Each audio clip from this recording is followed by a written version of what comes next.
Okay, the subject matter is something that I've been thinking about for a long time. And what it is the situation where people get really involved with spirituality to a degree that they attend or relocate their lives and live with a guru in an ashram, and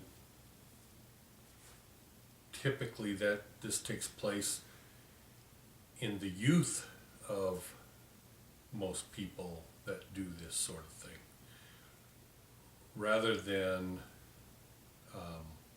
in the retirement of people. Typically, when people are retired 50 plus years old, they have figured out what method or what direction they want to go for the rest of their lives. And they're not joining religious or spiritual groups of that nature.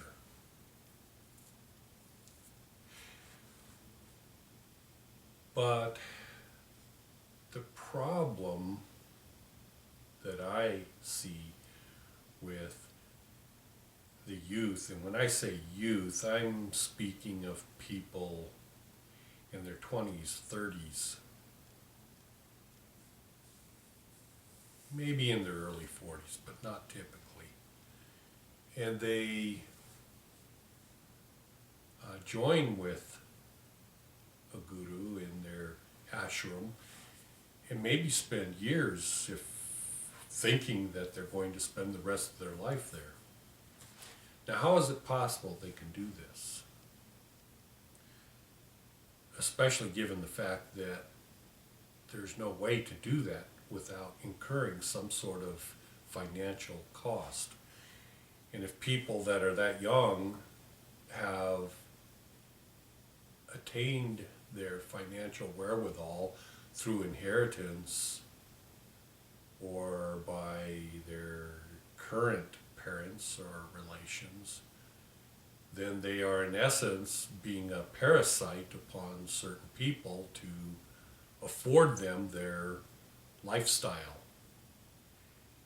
And there's just zero possibility. And these absolutes that I say offend people a lot of times, but there's no possibility of someone that is living their life as a parasite, depending upon the labors of others to support them, that they are going to become enlightened, neither spiritual nor scientifically or any other way. It's just not going to happen, because part of the process, or one of the elemental ingredients, is sacrifice. And there's no sacrifice when it isn't costing you anything.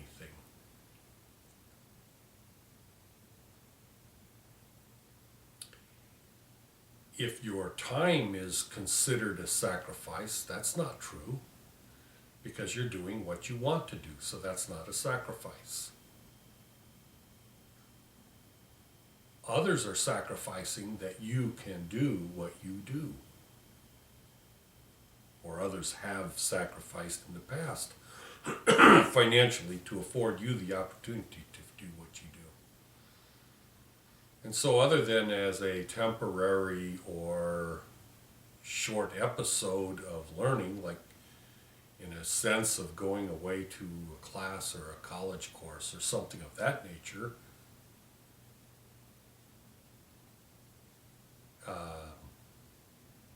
you're not going to, in fact, you're just going to worsen your opportunities to become spiritually enlightened by indulging yourself at the expense of others.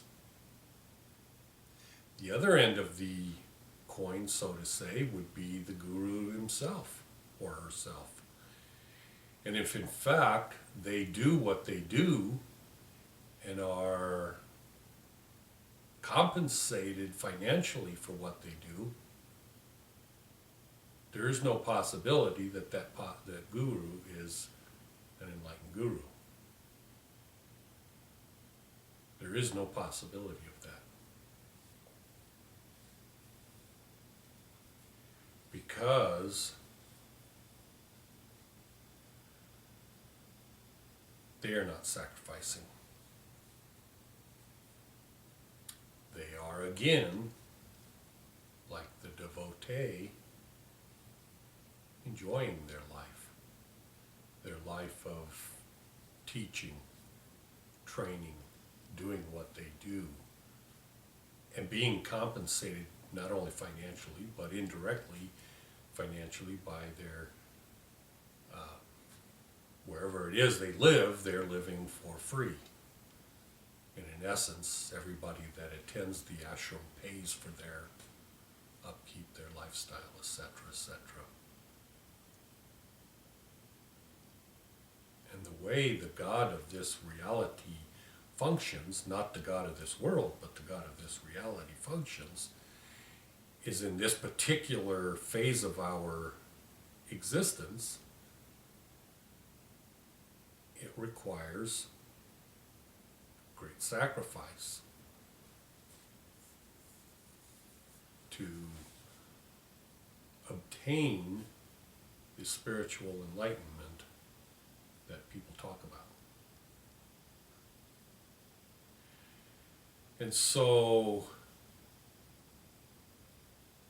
I'm often contemplating why it is that I would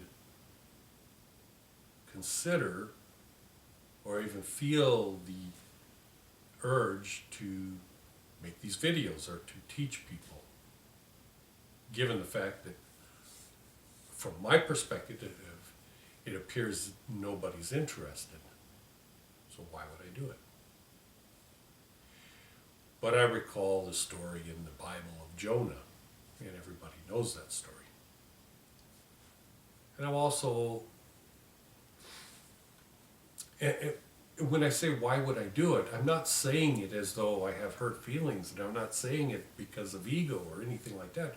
I'm saying it because it appears, from my perspective, there is zero benefit to anyone else because nobody is interested in the actual real truth. They're interested in entertaining their desire to learn certain spiritual things, and they think it's a fun thing or whatever. And I'm not saying life can't be fun, but I'm just saying that it isn't what people teach it is.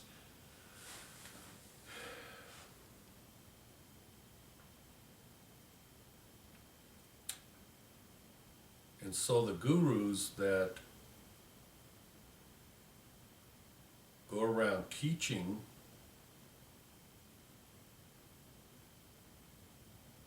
what exactly are they doing but to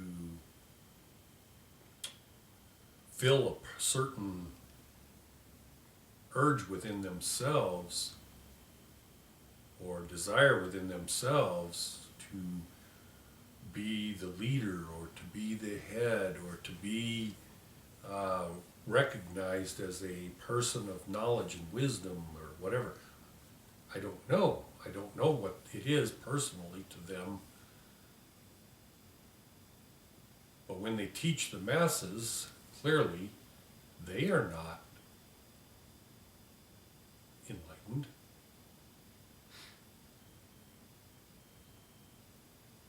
But I also recall that, well, there's Jesus, and he's a well-known individual, and he went out and taught people, and I'm reminded of Buddha, who became enlightened, and prior to becoming enlightened, he really didn't, according to history, raise a ruckus or anything, but it was after he became enlightened he felt the desire or need or whatever it may be to teach people. And so he's known about stepping outside the bounds of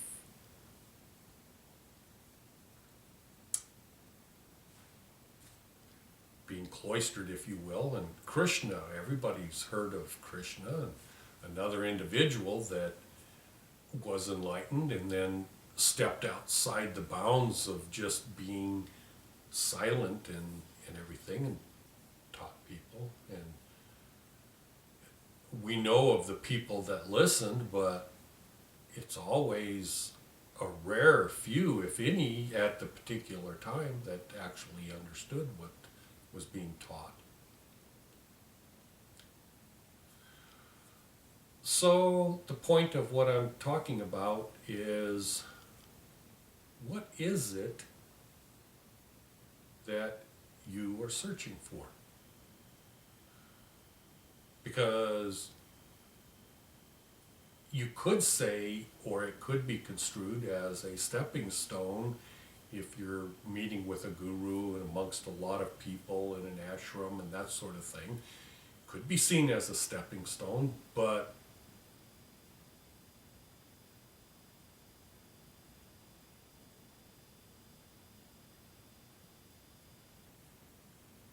again, what are you looking for? If you're looking for spiritual enlightenment, you're not going to get it there. But in fact, what will happen is,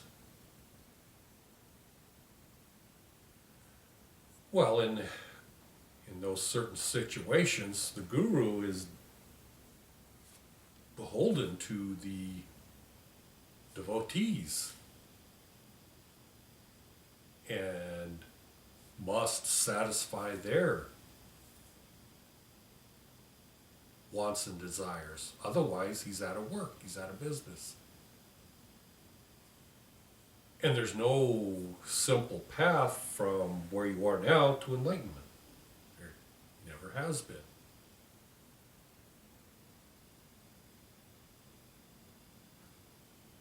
So if a guru has lots of devotees, we absolutely know without a shadow of a doubt that that's a false prophet, if you will.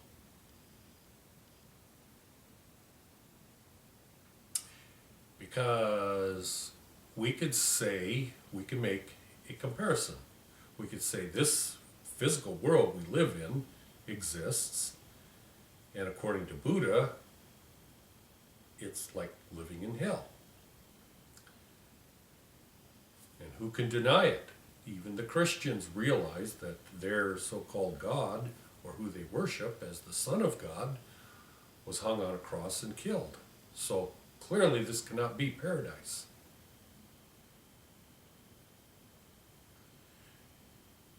And so the God that is the creator of all things felt it absolutely necessary to thrust us into this situation. And we have to assume, or otherwise might as well take the role of atheist, we have to assume, if we have a brain between our two ears, we have to assume that this God has our best interests at heart. And if that's the case, and this is a living hell in many respects, suffering, dying, etc., etc., and we have to assume that this God is not an idiot, and we also know that for the most part, most of us would choose to escape this trial, this reality, and live in bliss.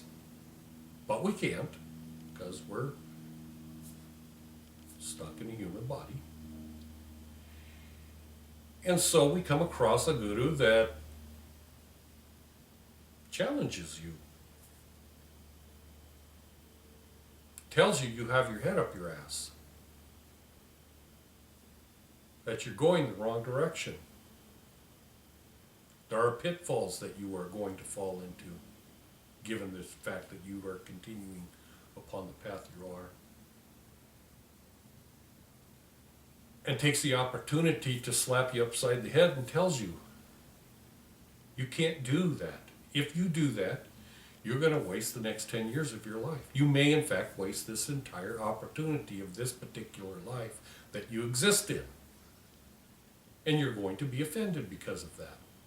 And you're going to walk away. And of course, the guru doesn't want that to happen because he makes a living off of his devotees. So you're not going to find what you are looking for. It's not possible. Because what you are looking for is a guru that will satisfy you, make you filled with joy, happiness, and all the things that you construe as being what spiritual enlightenment is, and you will avoid the true enlightened gurus who tell you you have your head up your ass.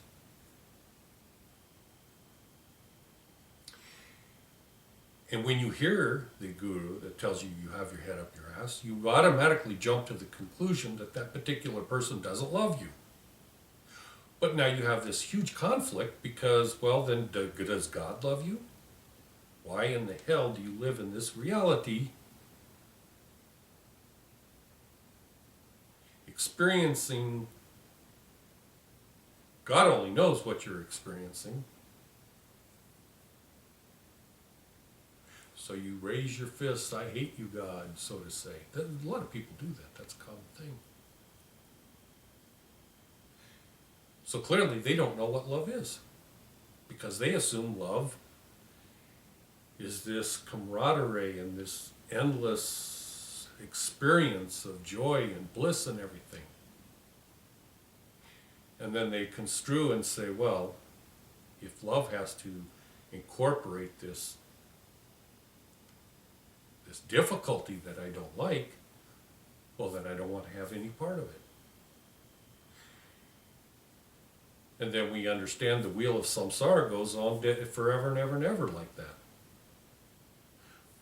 But you never wake up. And why do you never wake up? Because you prefer this make-believe reality of joy and happiness as to what is actually true, and what is actually enlightenment, and what is actually the character of the Creator God. Because you're not satisfied with the Creator God. If you were, you would understand what is going on. You would not be offended by someone that tells you you have your head up your ass. You would understand what true love is. You would understand what true friendship is. But you do not understand these things. I remember years ago talking to a friend of mine that was a guru. I never had a living guru in my life. But I had friends that were gurus. And I remember talking to him one time. And I told him, you know, one of the most difficult things when a person gets to the point where you are at, my friend, is the trial never ends in this physical reality.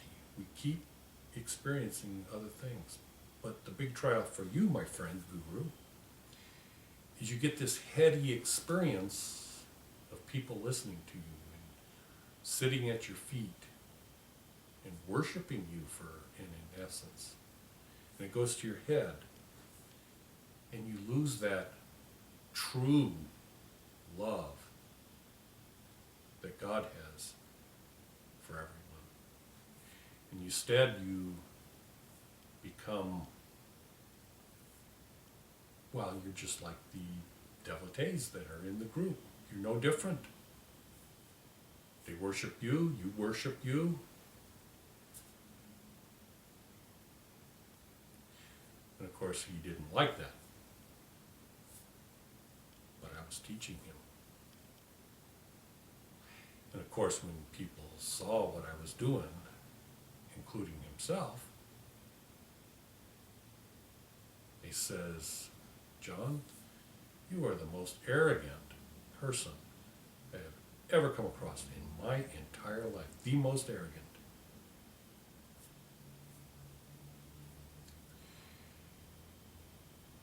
And for me, I sat there stoic and I continued to talk. But inside my heart and soul, I was crying. I mean, I was just hurt. So hurt that they could not detect my love for them, but instead saw me as an arrogant asshole. But that's the way this reality is. For me, it's like every teacher is a tool. And some tools interact with other tools. Like you can't take a 1/2-inch socket and attach it to a 3/8 inch socket wrench without an adapter. And so no matter what this tool does, this cannot attach to it. And neither one can learn anything from each other. And so as the guru and the devotee, somehow there has to be a perfect mesh for any transference to take place, for any work to take place. Anyways, that's what I wanted to talk to you about today. It's a very interesting thing.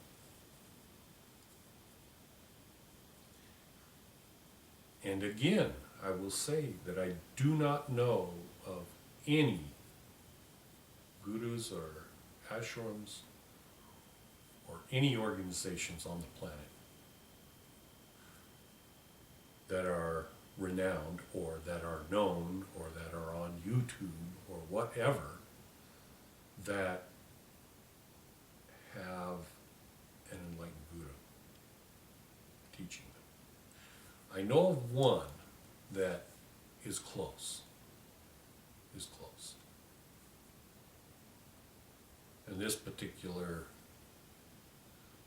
guru does a good job of interpreting history, but seemingly terribly lacks the connection to the divine to properly interpret existing literature. Nevertheless, he does a good job. Anyways, again, thank you for watching, and I hope that it reaches someone that is interested. Thanks for watching.